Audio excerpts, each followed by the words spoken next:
Welcome, ladies and gentlemen. Thank you for coming to the August 14th, 2018 version of the Monroe City Council. Prior to opening the evening's meeting, I would like to ask a longtime friend of mine and priest, I think we call him now the Archbishop of North America of the Anglican Church, Mr. Foley Beach. Foley's been a very good friend of mine in my family for the last 30 years. He has been a mainstay in the city of Monroe, and I'm glad he travels about 48 weeks of the year, so we're glad to have him here tonight to open the meeting with a blessing. Foley, would you please come forward? You have 45 minutes or so. Thank you so much. First of all, I just want to say thank you for the stewardship you all have done for our city. I know you have all kind of difficulties and challenges you're always facing, but you're doing some great things. This weekend, my wife and I hosted the Archbishop of Myanmar and his wife at our home, and so we had dinner Saturday night, and then we drove through downtown, and I was blown away. First of all, it was just lively. You couldn't find a parking place, people everywhere, and it looked great. And so I just thought I'd pass that on. Thanks for all your hard work. You. Let's pray. Father, I thank you so much for these, your servants, and as they seek to meet tonight and make decisions on behalf of our city, I ask for your wisdom, your guidance, your direction, your discernment. Give them clarity and help them make decisions for the best, for the best outcome for our community, our citizens, and our neighbors. And this is our prayer in Christ's name. Amen. Amen. Thank you, Foley. I appreciate your coming. Please let the record show all members of council are present. We can go ahead and move to the approval of the agenda. Do you have a motion? Motion to approve. Motion by Mr. Garrett, a second.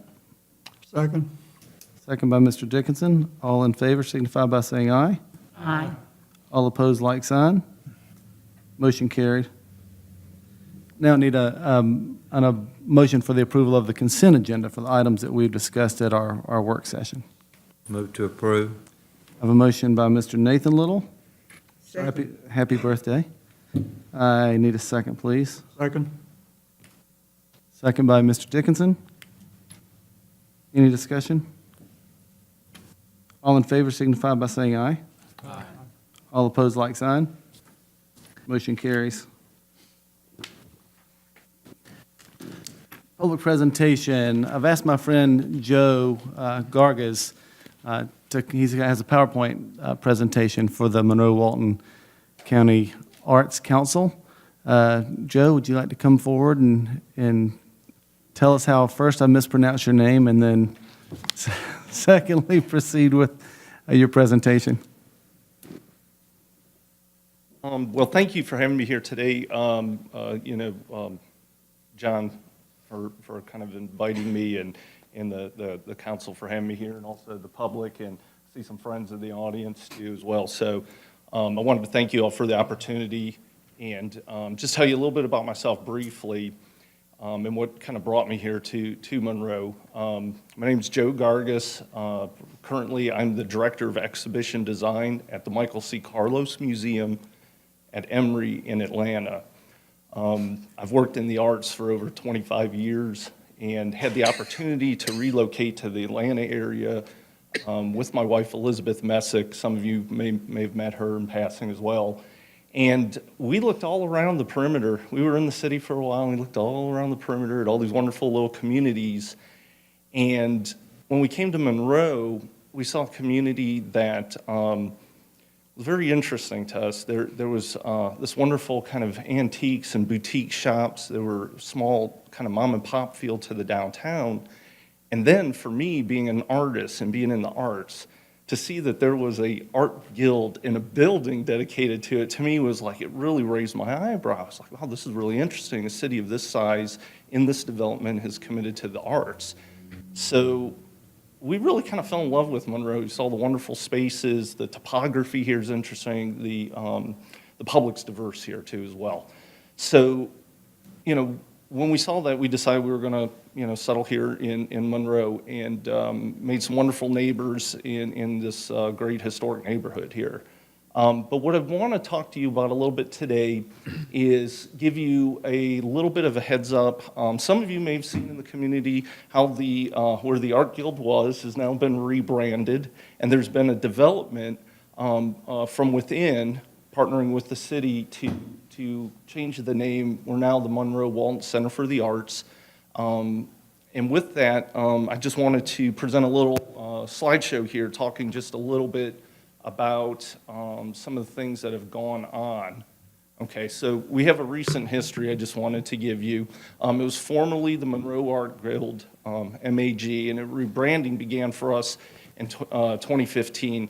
This kind of came out of a moment where there was a torch passing of some of the board members who were ready to step back, and also to allow some new members in the community to come forward.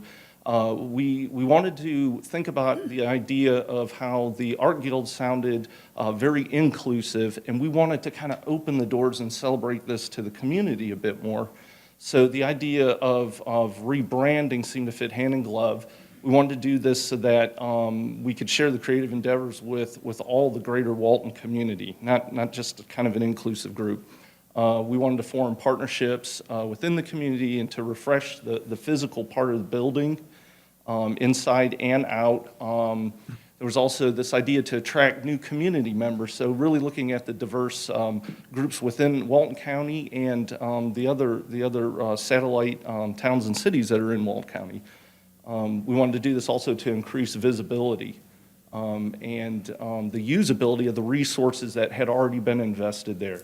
There's a ceramics lab downstairs that was refit and updated. There's lots of other things. Also, with the new board members, some of them that came on, you may recognize Scott Dilley came on.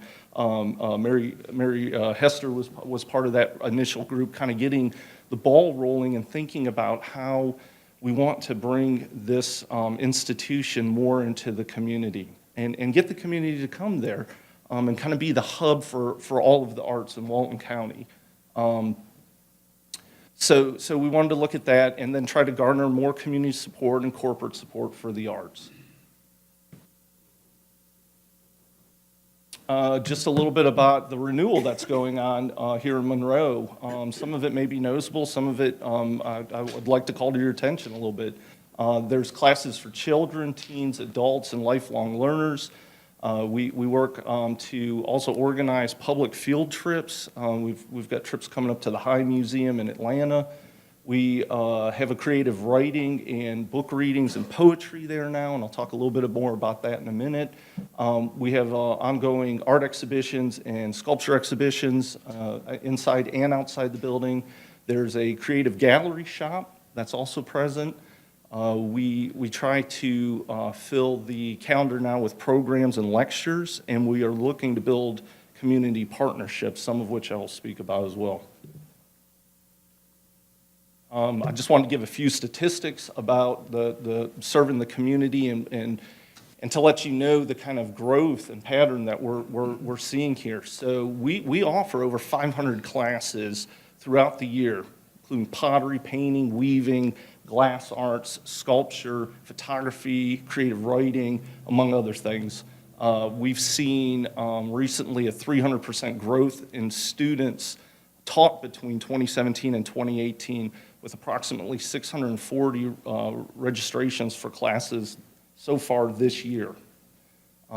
We provide more than 20 partnering teacher opportunities to conduct classes where teachers can come in, set up their own classes for fees. We work with the teachers to split the fees and fill the classes. So we're providing a space in the community for other teachers to come and have not only secondary outlet, but secondary income and help support the arts in the community.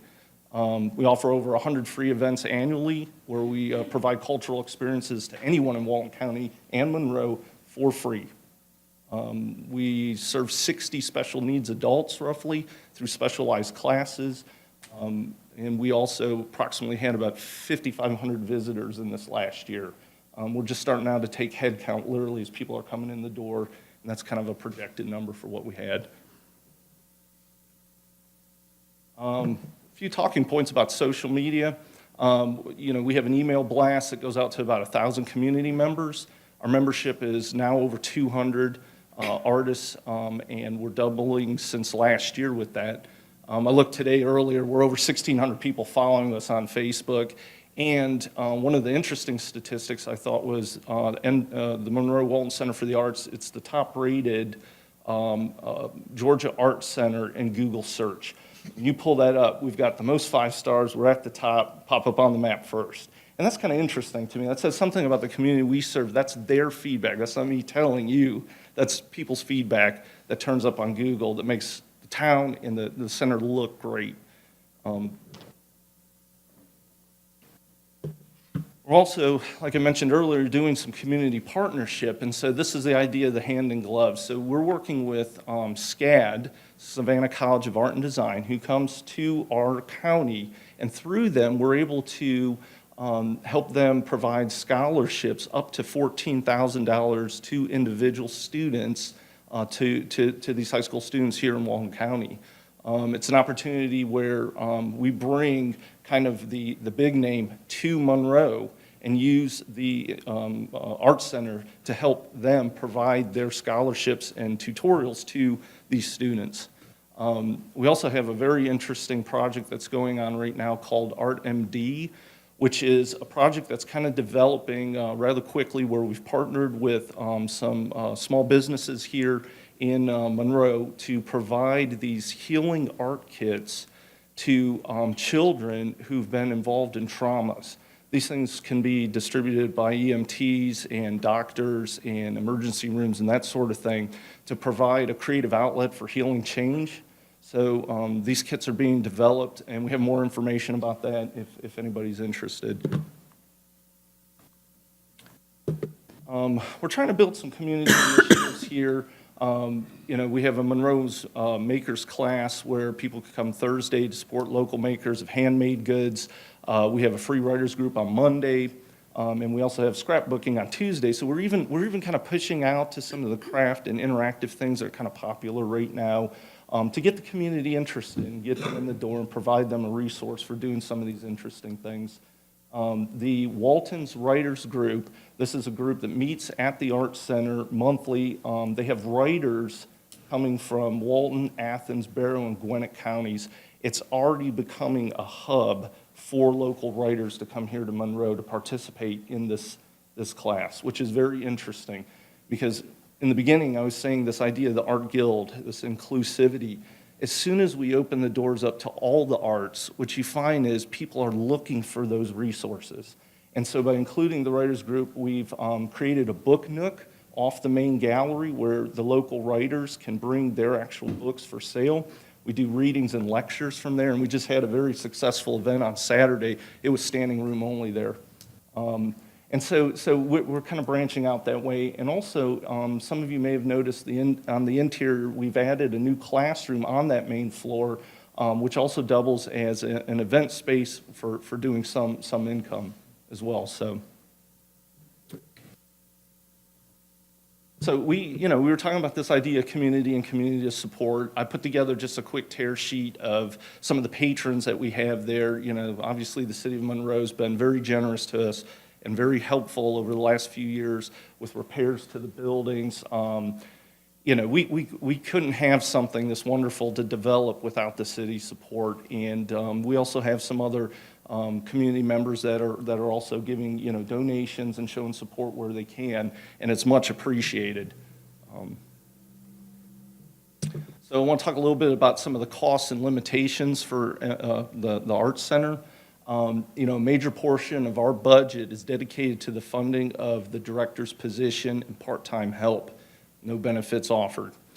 Income from sales and classes are usually reinvested back into those exhibits and also supplies, because when you make art, it takes stuff to make art. We do get a lot of donations, but those things are still things that just had somebody the other day asking about paintbrushes for a project. And also through donations and grants, which are usually used for specific programs and have stipulations on them. So if you write a grant for a particular project, you got to use the money for that particular project. I went ahead and dropped in just one of our reports We have a wonderful treasurer who has put together an annual report, and I want to share that with the city for transparency, to let you guys know, to see where we've committed and where we've brought the institution in the last 3 years. We've made some significant investments into the institution, and the charts that our finance will provide to you will show you where we are there. And that will come before the end of the week. I'm going to go ahead and send it on. You guys distribute it how you see fit. But just real quick, you can see over the last 3 years on these charts that are color-coded in 2016, 2017, and 2018. You can see our grant revenue is way up. You can see our gross profits are up, but also our administrative expenses are up. And then the grants at the far end are actually down, so we're getting fewer grants with higher revenue. All this being said, we now have all those components in place to see this entity running in a right way, so that we're on the right side of the dollar signs. You know, essentially, there was a spot there where the institution had run aground a little bit, but we have built a staff now, and the community is invested to bring that full circle. And I think the rewards are shown in some of the students' faces and some of the pictures and that sort of thing. So, you know, that being said, how does this all happen, right? How does this come together? Well, it's obviously the city, and it's the volunteers, and the artists, and the teachers, and the board members, and the community, and the donations.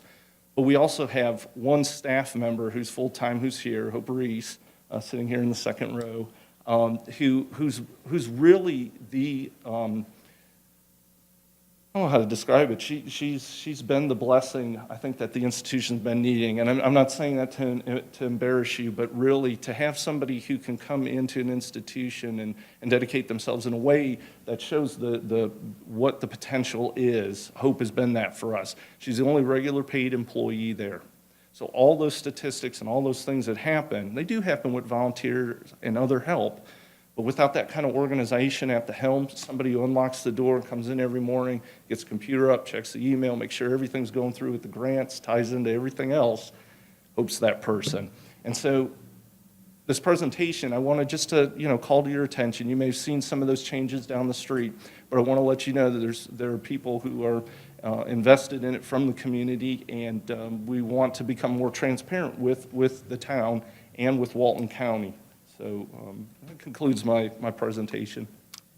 Thank you, Joe. Are there any questions? Since there's not, I'll go ahead and reiterate. They've had a 300% gain in participation over the last year. Joe and the new board members came in to a $6,000 a year deficit. Now they're over at 6 digits in revenues. So Projected for this year, we should come very, very close to that, if not top it. we're very lucky to have our entire arts society here. Without a vibrant art society, we're lacking a cornerstone in a successful society. So I appreciate you coming before us, and we'll definitely keep you in our thoughts, and we're here when you need us. And we'll send that documentation over to you for the finances. And thank you again. I appreciate all your time. Thank you. Great. Thank you, Joe. I'm moving ahead to public comments. I have two signed up, one being John Argo. John, you're already on the agenda unless you wanted to say something. Oh, okay. And we have Ms. Wilson. Is Joy available?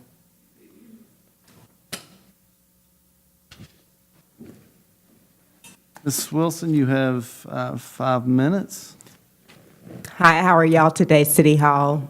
Great, thank you. Thank you for letting me be here with y'all one more time. My name is Joy Wilson, and I am the founder of DAGRIP, DAGRIP, and the slogan is Get One, WON.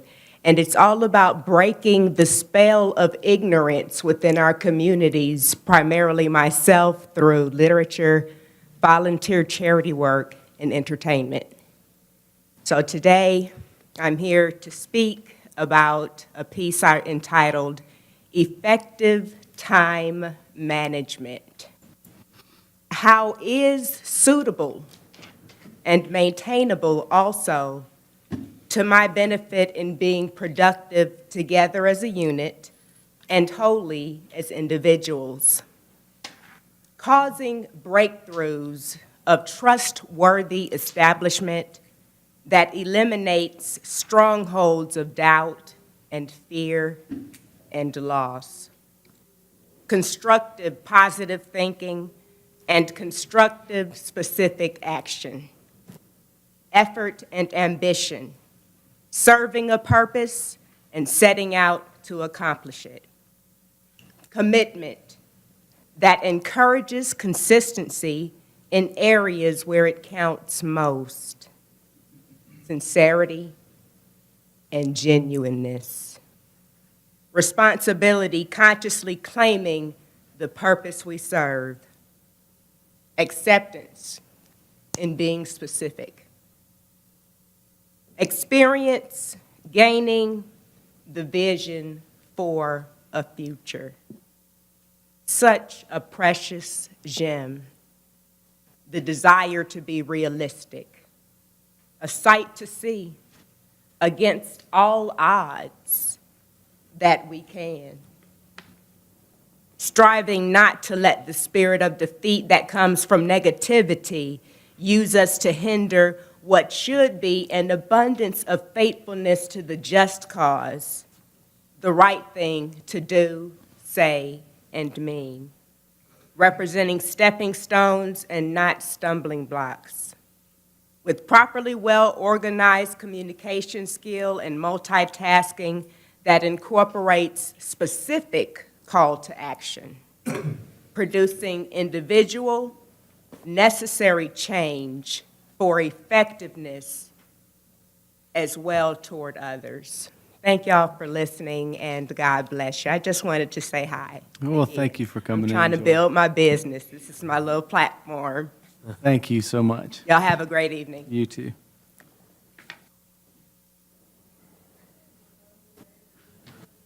We'll move to the public hearing.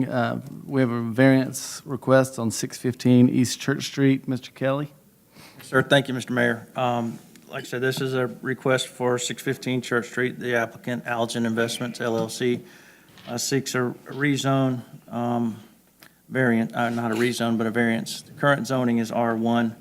The use is residential, and she's looking to get a variance for actually moving a structure to a what will be a newly created parcel once she gets the variance she's going to move the structure from Madison Avenue to Felker Street. Anyhow, the request is recommended for approval by staff and by the Planning and Zoning Commission, with recommended conditions being to subdivide the property into conforming lots as mentioned, to clarify the request to moving a structure rather than building a home, and understanding that any house built on the created lot would have to conform to R1 standards in the instance that she couldn't move the existing structure there. And then just to read the boilerplate on that petition, the applicant requests a variance of Article 7, Section 700.1, Table 11 of the zoning ordinance to build a 1,200 square foot house, obviously with the clarifications we mentioned. The request is for 615 Church Street. The property contains 0.68 acres. Property has a total of 254 feet of road frontage on Felker Street, approximately 109 feet of road frontage on Church Street. Extraordinary and exceptional conditions pertaining to the subject property. Bear with me, I'm sorry. The screen went blank. Are none. The literal application of the ordinance. Oh, sorry. This thing's acting up. The literal application of this ordinance does not create an unnecessary hardship. The variance would not cause substantial detriment to public good or impair the purposes or intent of this ordinance. The variance does confer upon the property of the applicant a special privilege denied to other properties in the district. Special circumstances surrounding the request for the variance are the result of acts by the applicant. The variance is not a request to permit a use of land, buildings, or structures which is not permitted by right or conditional use in the district.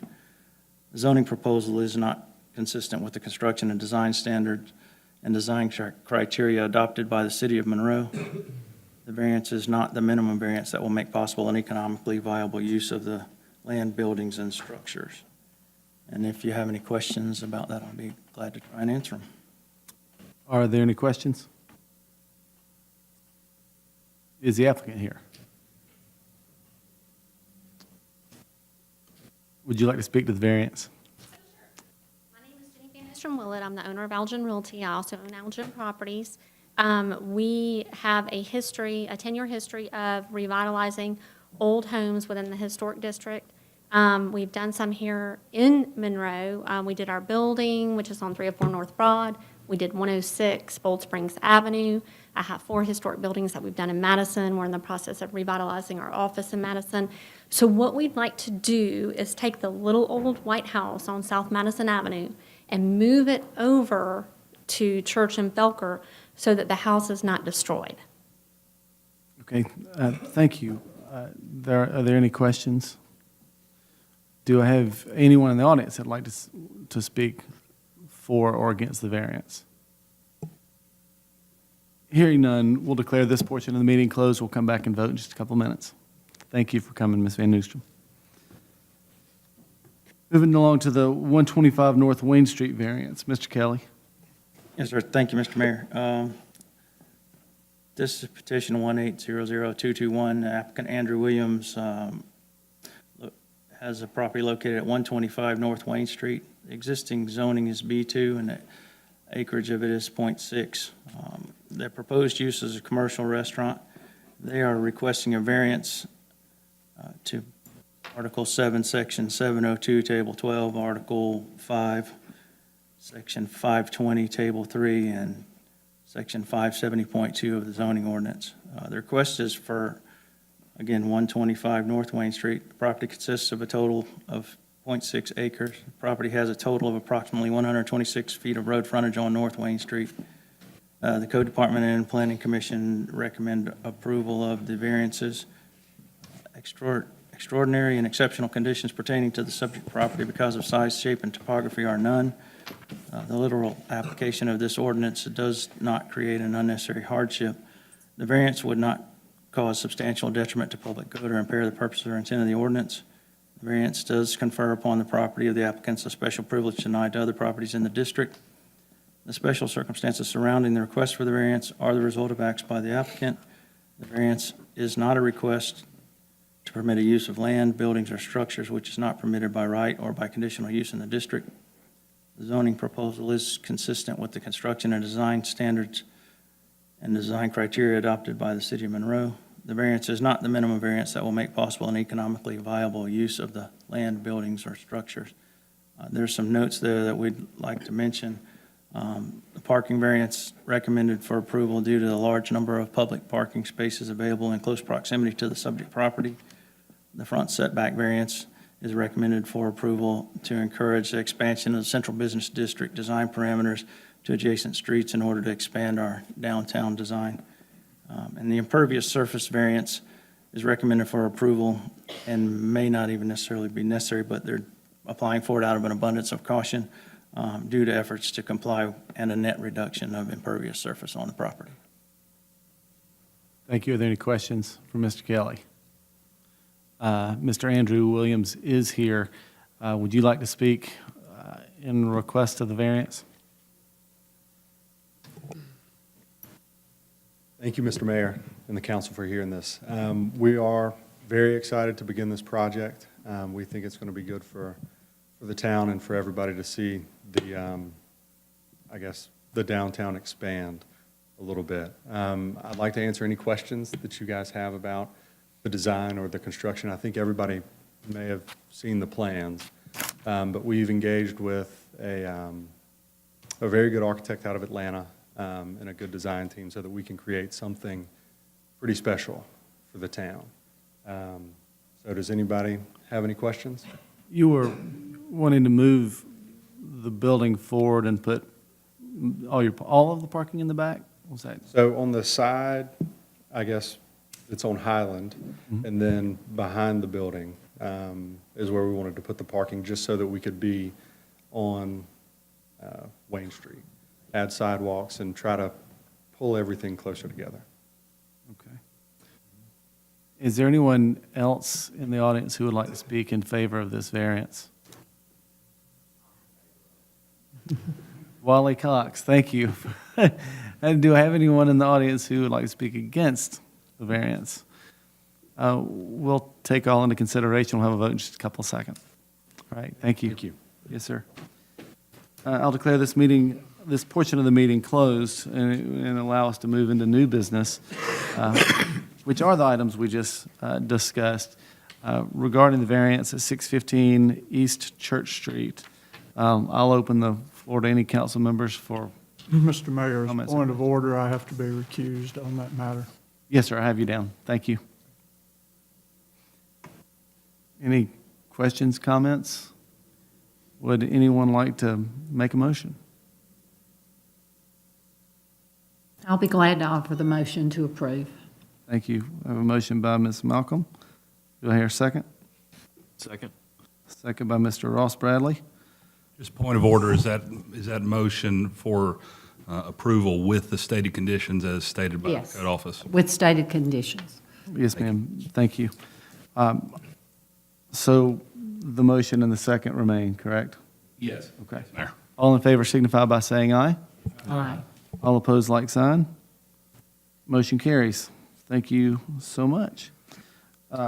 Moving to the 125 North Wayne Street variance, I'll open the floor to any council members. I'll need to abstain from voting on this. Great. Thank you, Mr. Bradley.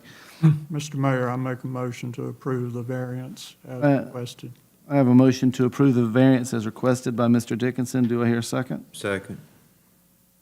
Second by Mr. Little, the birthday boy. All in favor signify by saying aye. Aye. All opposed, like sign. Motion carries. Thank you. R1A zoning update, Mr. Probst. Yeah, this is to circle back on the topic from last week where we extended the moratorium on the R1A rezone applications. We've been working with Mr. Bob Smith from Smith Consulting. He's here with us to kind of give us an update, a little bit of a step-by-step of some of the changes or amendments that we're going to be proposing to you later on for the R1A updates. Mr. Smith?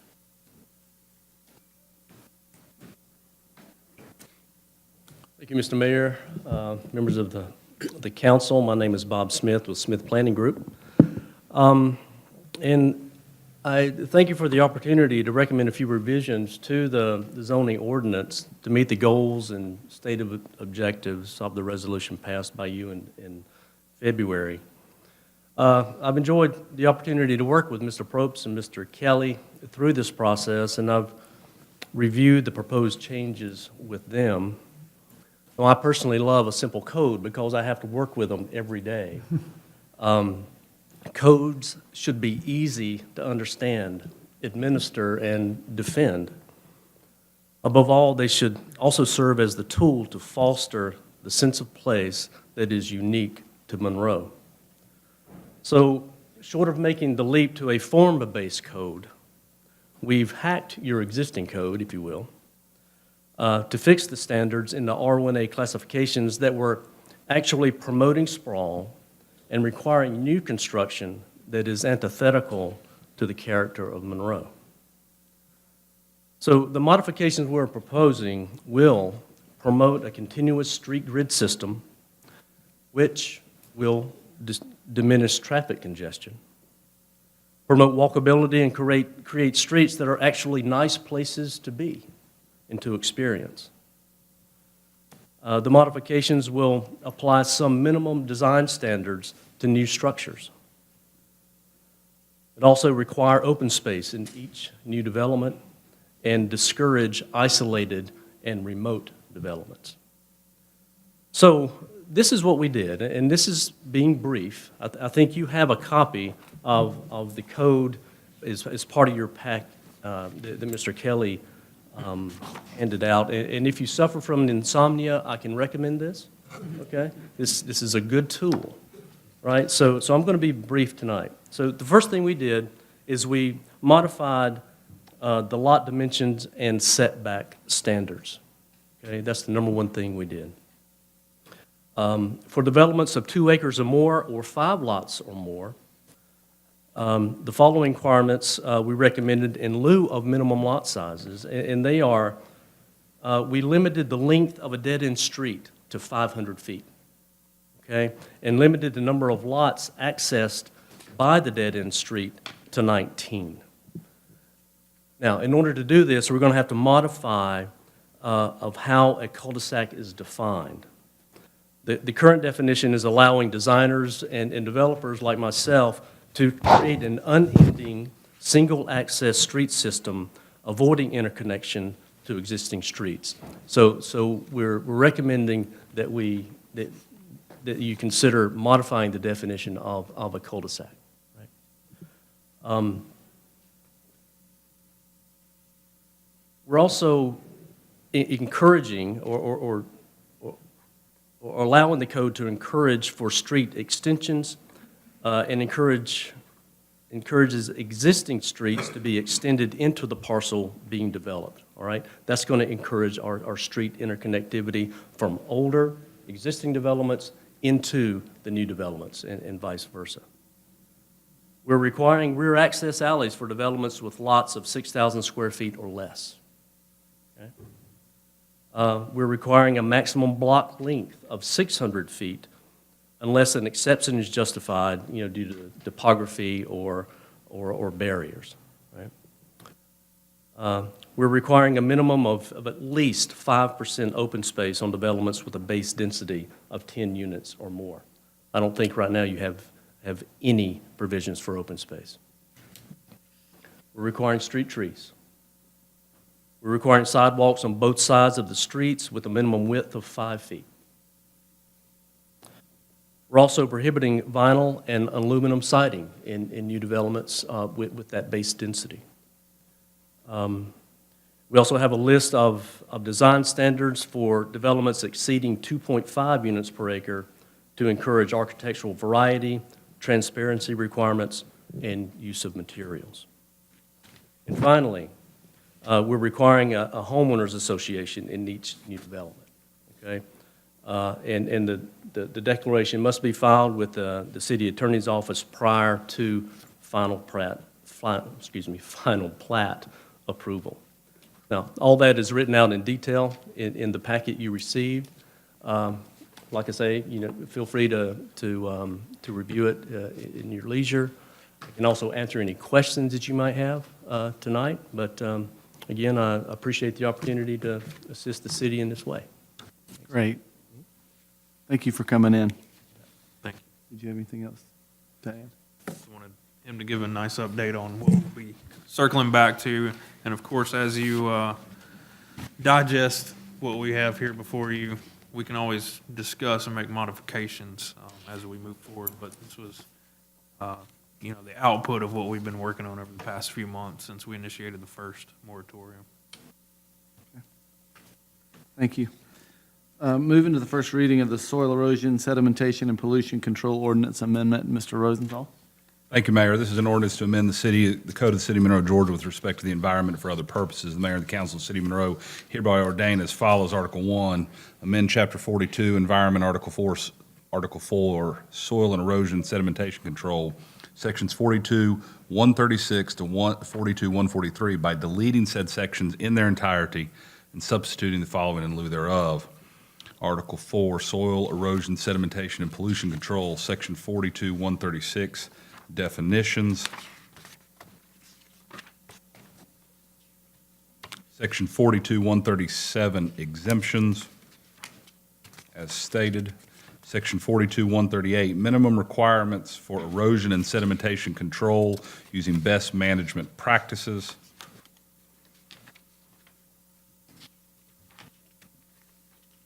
Section 42, 139, application and permit process, general application requirements, plan requirements, permits. Section 42, 140, inspection and enforcement.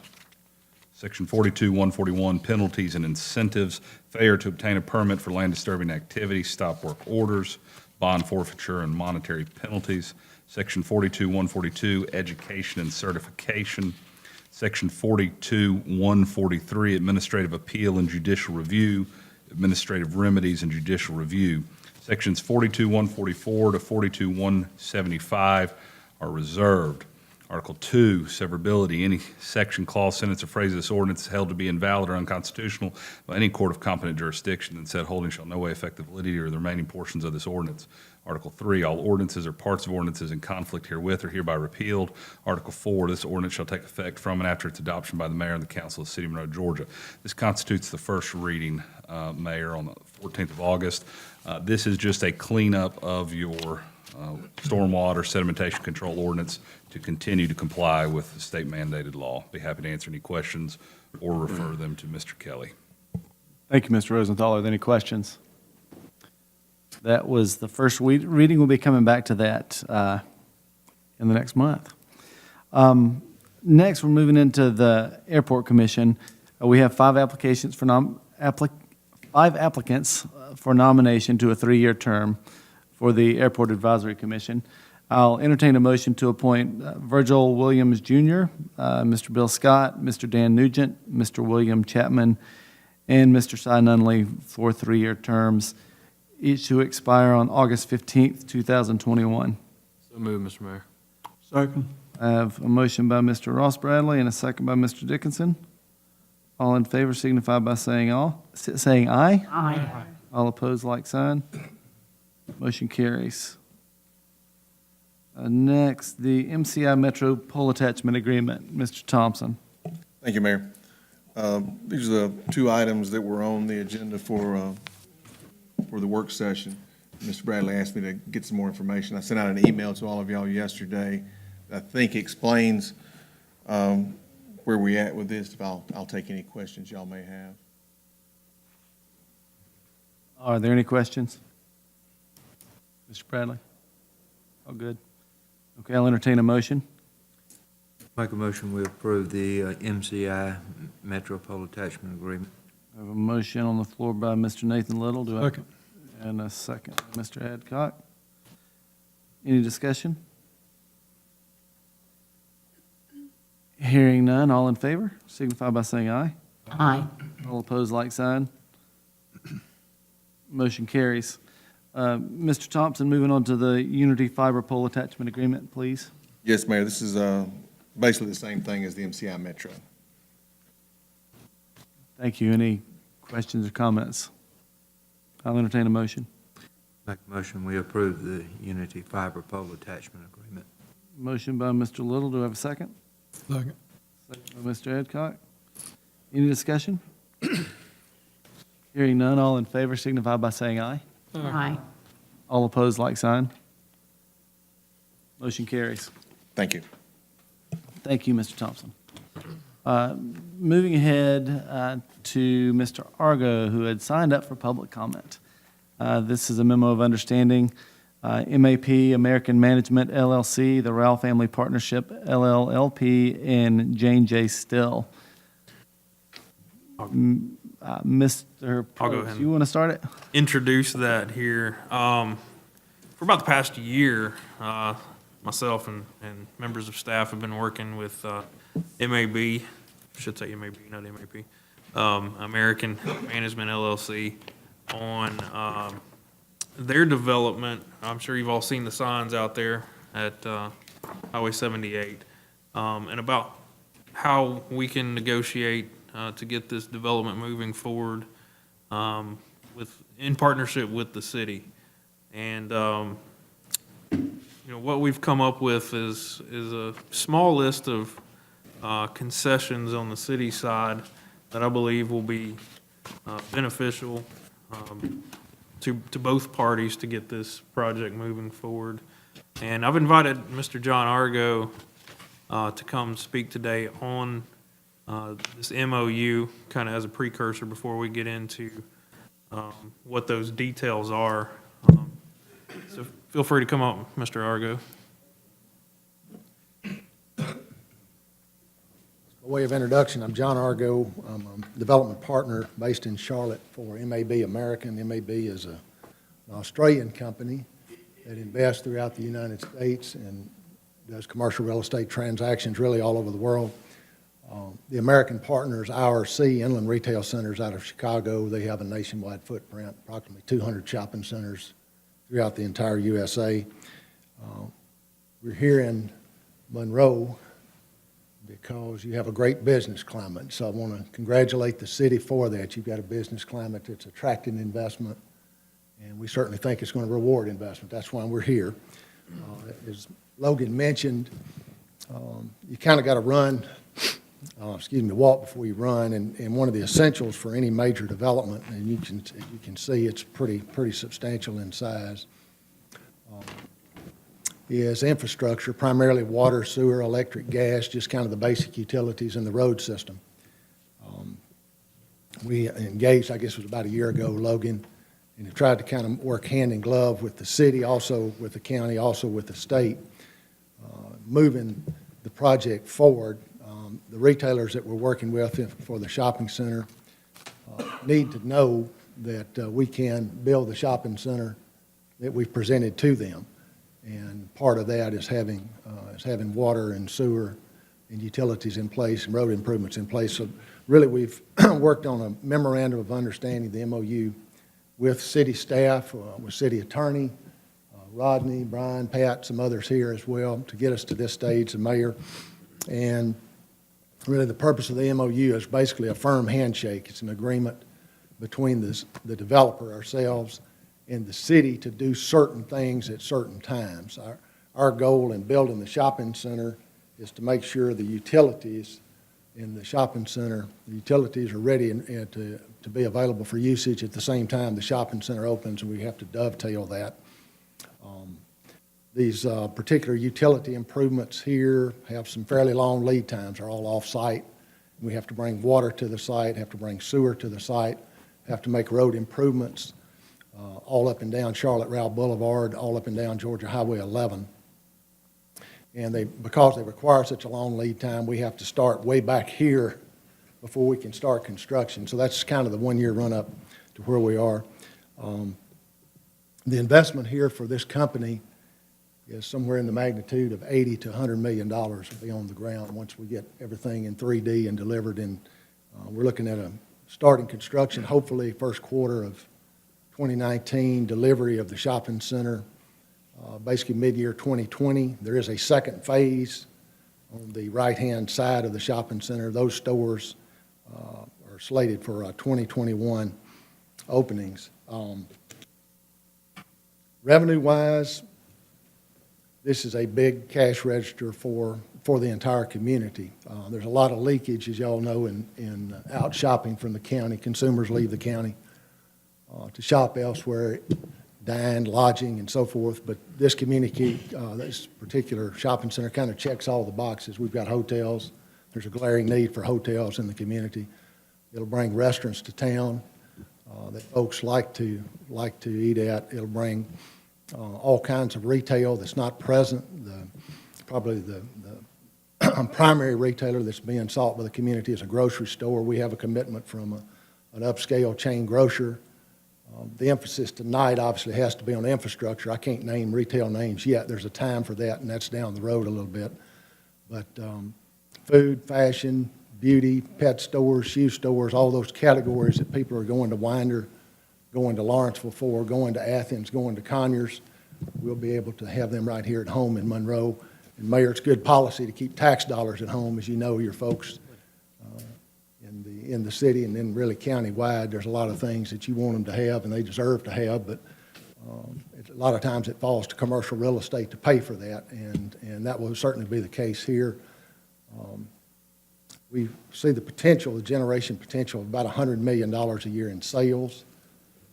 That translates into about $3 million a year in sales tax revenue. That supports the schools, the ELOS program, the SPLOST program, the LOS program, to the tune of over $1 million a year, and that's substantial. There are several $100,000 of tax revenues, property tax revenues, in addition to the school board, to the city, also to the county, a couple $100,000 a year in hotel revenue taxes. So it's, suffice it to say, it's a very revenue positive for the city. In addition, we'll have about 60 or 70 businesses on site. All will be utility customers of the city. And also revenue generation in that regard as well. We're looking forward to and would share these with you, obviously, a number of groundbreakings and a number of ribbon cuttings before too long, and it'll be to your credit when that happens. But like I say, this is a public-private partnership, and it takes a lot of effort. There's a lot of behind-the-scenes things going on, but we appreciate so much the city's willingness to pitch in and do their best to play a part and make this happen. So I'm here to answer questions. I certainly want to solicit your support tonight for the MOU. I think that question before the council is authorizing the mayor to execute that, and we would execute simultaneously and continue down the road. The next step post-MOU will be to get the retailer commitments in place where they can be announced publicly. Go ahead and advance our plans past just the conceptual stage to actual hardline engineering.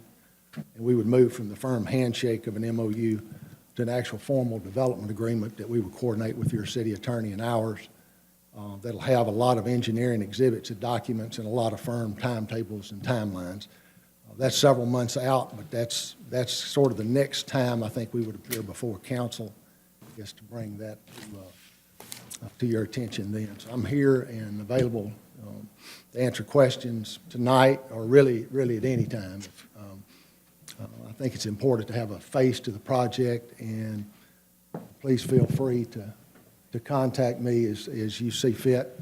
If you have a question about pace of progress or what's going on, certainly happy to be responsive. I'm in town regularly about once a month, and certainly happy to get face-to-face too if we need to do that as well. So appreciate your time this evening. Thank you so much. Thank you for coming out. Don't go anywhere yet. I'm hoping we have a bunch of great questions. Any questions, I comments? don't have a question, Mr. Mayor, but I'm prepared to make the motion to authorize you to enter into the memorandum of understanding. This is, well, I do have a comment about it. From my perspective, this is a no-brainer. This is something, we've been talking about this development with the Rowell family for 20 years. And this is a good thing. I don't see any downside to it. We need to do it. Thank you, Mr. Dickinson. I have a motion on the floor. Do I have a second? Second. I have a second by Mr. Ross Bradley. Any discussion? Hearing none, and I can feel the excitement. All in favor signify by saying aye. Aye. All opposed, like sign. Motion carries. Thank you, Mr. Argo. And I do want to take a second to say how much we appreciate the Rowells and their vision for helping Monroe grow, and we are really excited for you, and we thank you for working with us.